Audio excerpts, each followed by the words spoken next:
You are listening to the Central Indiana Sports Reports, podcast number 293.1, the Central Indiana Scoreboard Show for June 11, 2025, your daily audio sports section.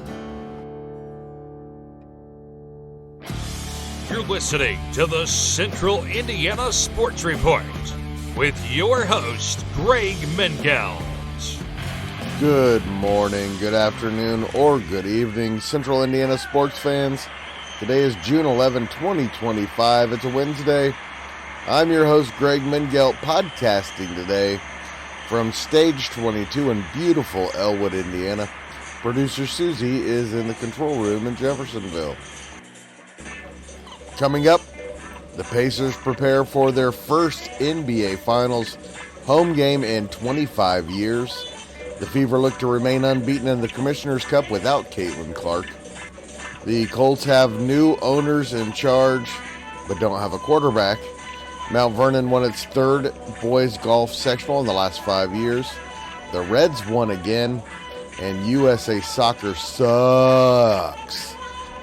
Plus, the best news and notes section in all of Central Indiana sports podcasting. But first, this is the part of the podcast where I beg you to stop what you're doing right now. Don't stop the podcast, but while you're listening to the podcast, go subscribe to our YouTube channel so you don't miss a single segment. Just search Central Indiana Sports Report. It's easy to find. In fact, if you're listening to it now, I bet you've already found it. Just go ahead and do it. Thank you. Also, we had a Pacers report with Mike Rich for you late Tuesday, and we will have an NBA Finals report with John Robertson later Wednesday. Plus an MLB report with Cody Emerson and Uncle Paul, joined by Will Rutherford. Also, Will Rutherford's 5 questions that need answers. Our boys golf scoreboard show, plus continued Pacers, Fever, IndyCar, and high school golf, baseball, and softball coverage throughout the week.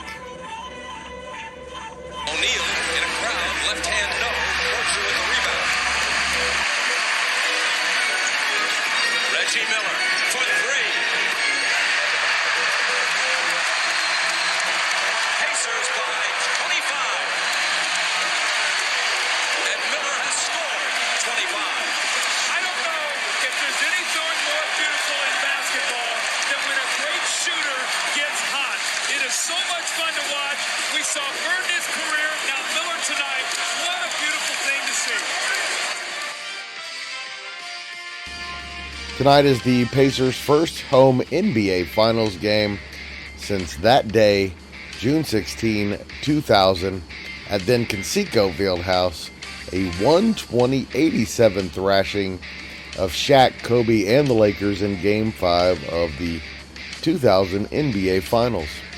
The Pacers are 2-1 all-time at home in the NBA Finals after a couple of hard-fought losses in Los Angeles in Games 1 and 2 in the 2000 Finals.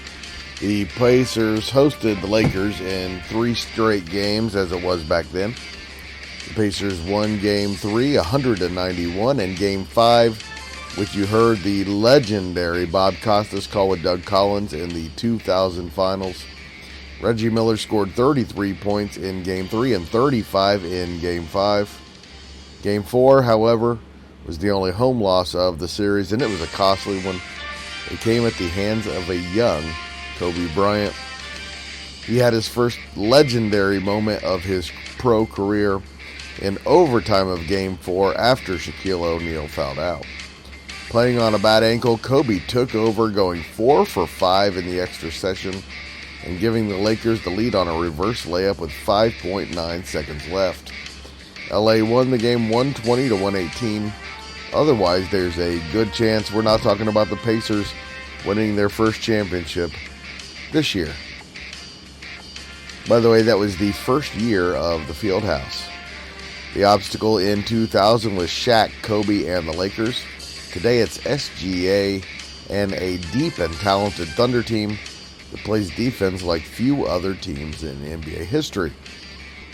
The OKC defense held Tyrese Halliburton to just 22 field goal attempts in the first 2 games and forced him into 8 uncharacteristic turnovers.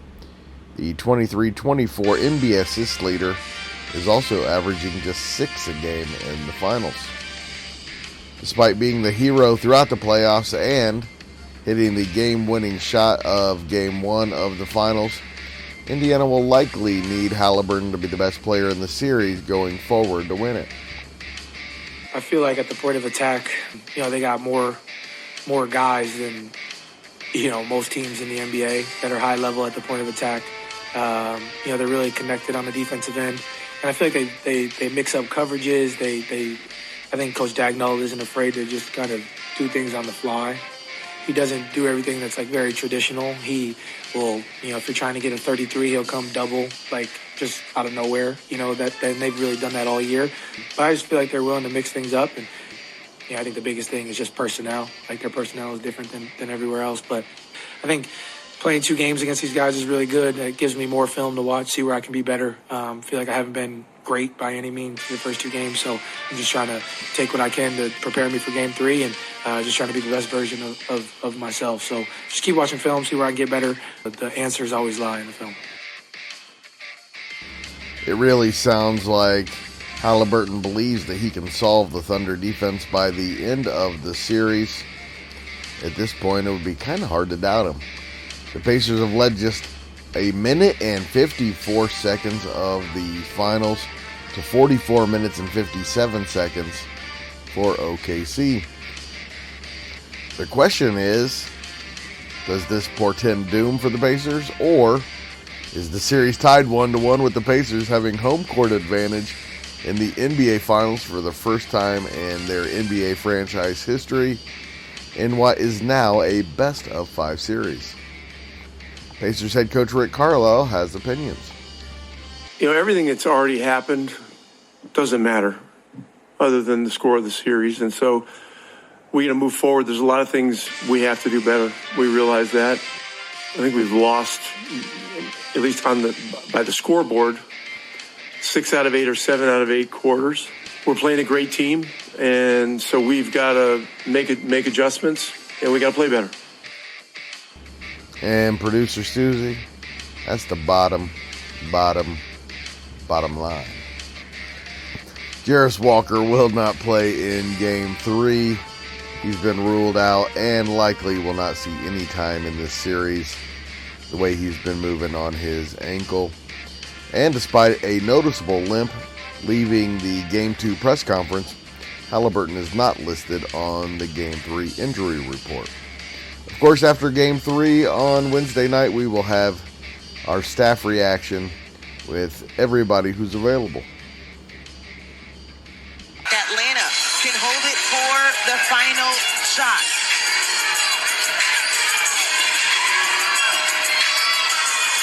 Six to work with. JC up top. The dive. Bree Jones off the glass. Yes, for Bree Jones. That was beautifully read, and it's going to put up Atlanta up by 14. Thank you, Christy Winter-Scott and Megan McPeak of the Atlanta Dream television network. And apparently the Dream are pretty legit. They beat the Fever for the second time this season, 77-58, handing Indiana its first loss of the Commissioner's Cup. Indiana is now 2-3 without the injured Caitlin Clark. Atlanta broke a 33-33 halftime tie by outscoring the Fever 23-9 in the third quarter. Here's head coach Stephanie White. They hit us in the mouth. I felt like they did that a little bit in the first quarter too, and we were able to regroup. Their physicality on the defensive end really affected us. It took us out of what we wanted to do and forced us to rush offensively. And they've got really good shifty guards that can get downhill, and we didn't do a good job of guarding our yard or being in rotation. And they've got great post players. They got Olympians on this roster, right? And our ability to match that physicality on the defensive end, our positioning, our connectedness, I thought wasn't there, and they took advantage of it. Natasha Howard had a double-double of 15 points and 10 rebounds to lead the Fever, and Ari McDonald continued her hot play since signing with the Fever a couple of weeks ago. She had 14 points off of the Indiana bench. Clark could play as soon as Saturday when the Fever host unbeaten New York at 3. That game is at the Fieldhouse and can be seen on ABC. So to say that we love our dad and miss him terribly would be an understatement. We are so proud to continue our dad's legacy, beginning with carrying out his foremost wish to keep the Colts in our family. We want our fans to know that we've spent decades in our family business learning every aspect of our organization under our dad's leadership. It was sometimes trial by fire, and I'm forever grateful for the invaluable experience that I've gained. It has prepared me and my sisters for moments like today.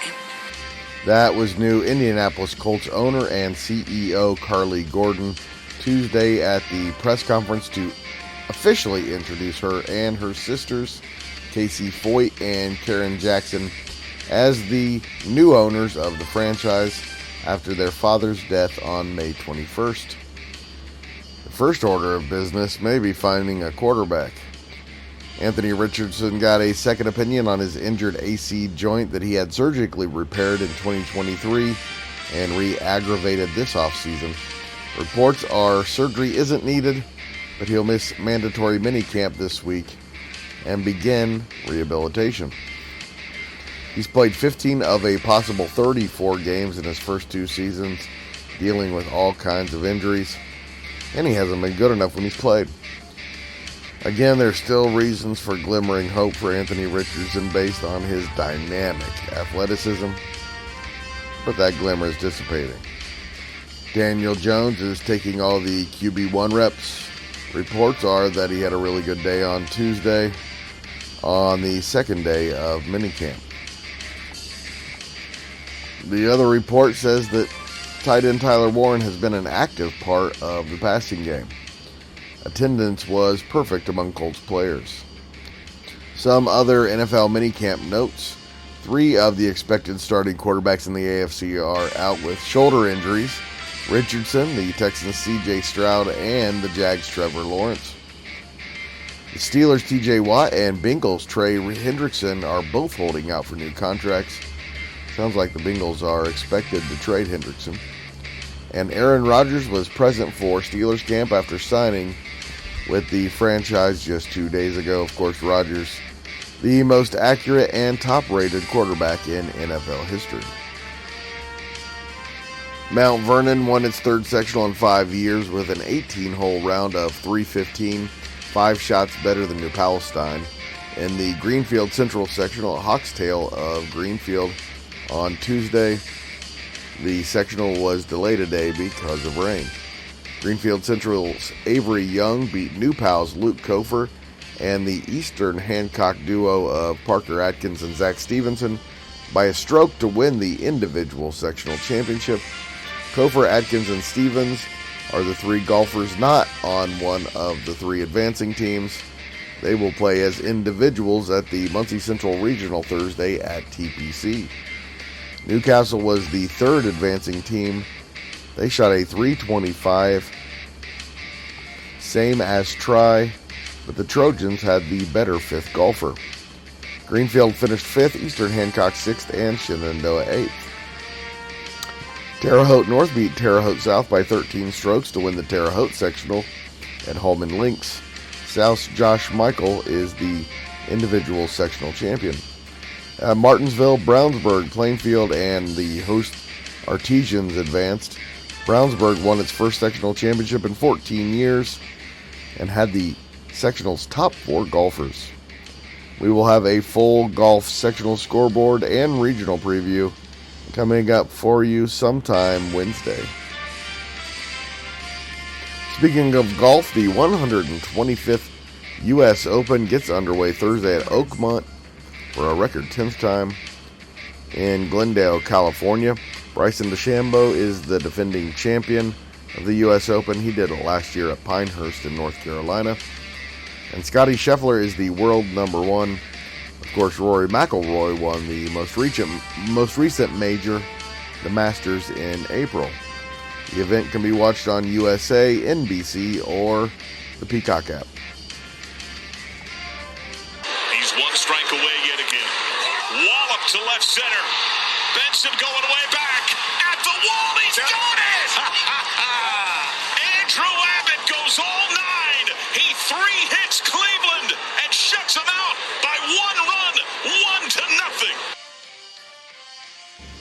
That was the great John Sadak on the call of Andrew Abbott's gym.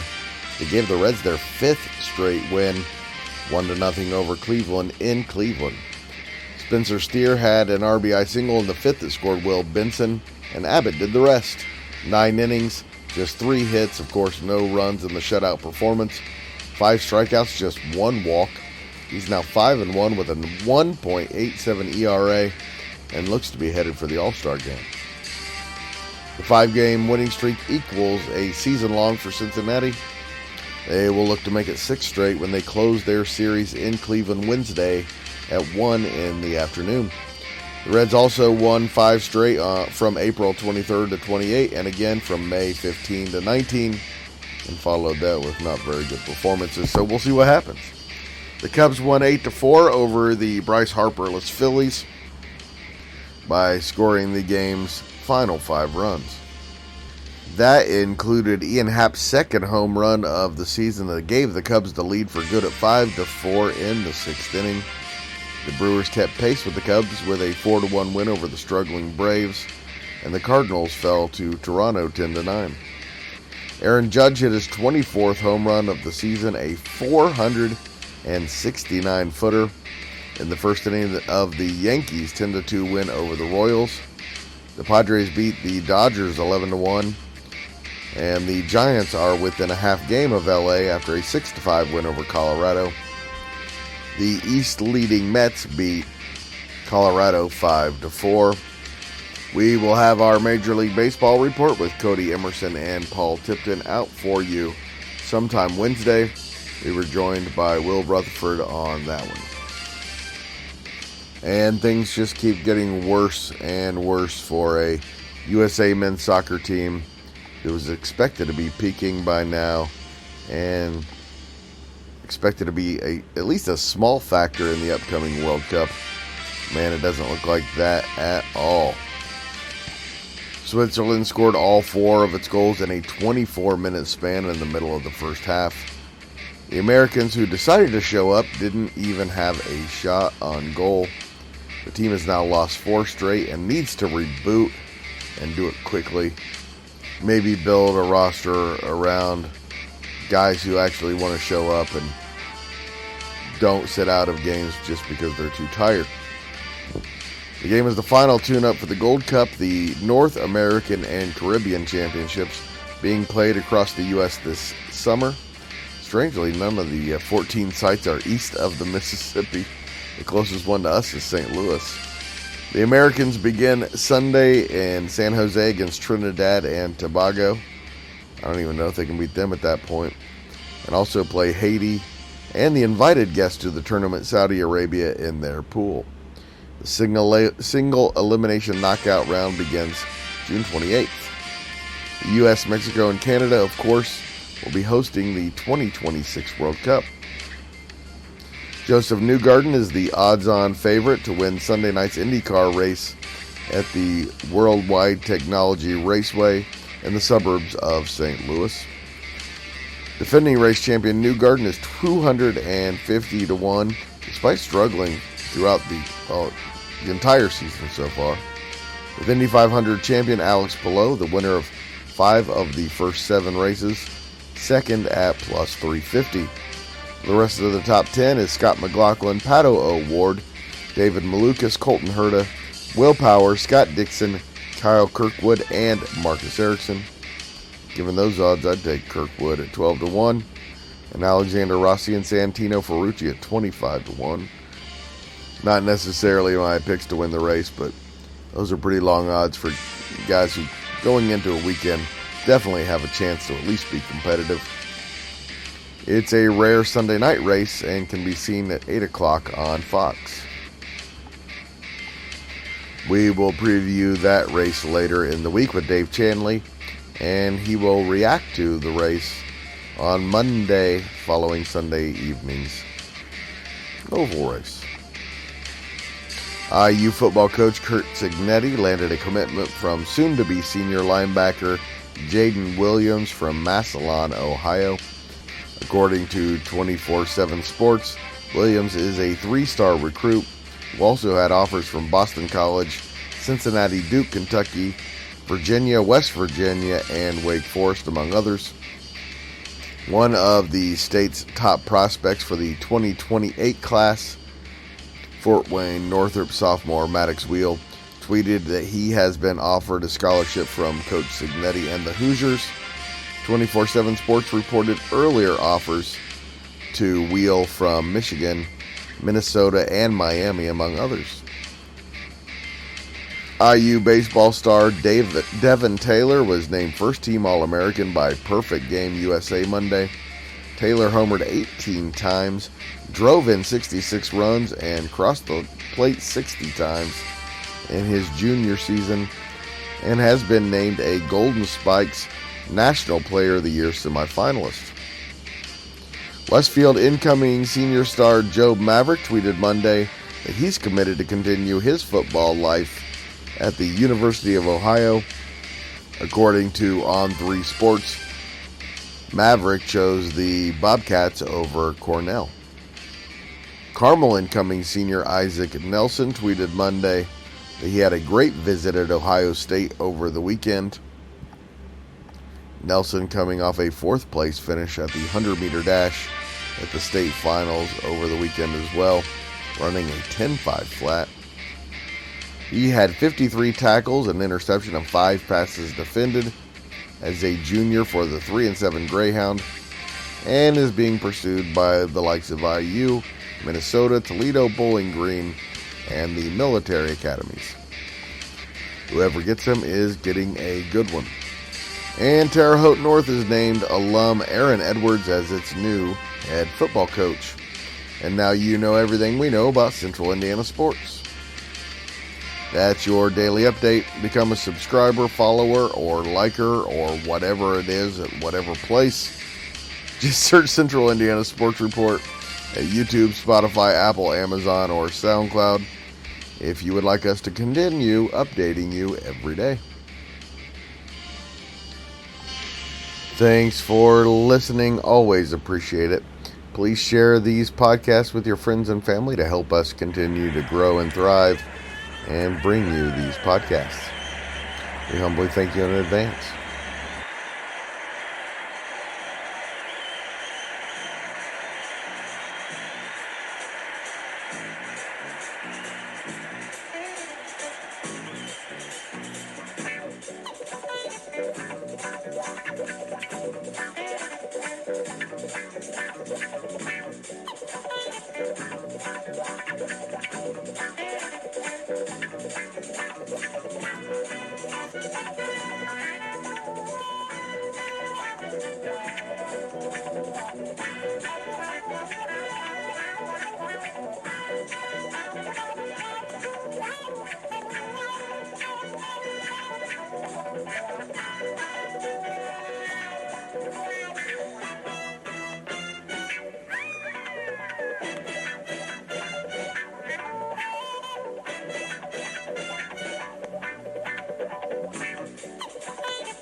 The Central Indiana Sports Report is a product of ITT Media, and I love Susie.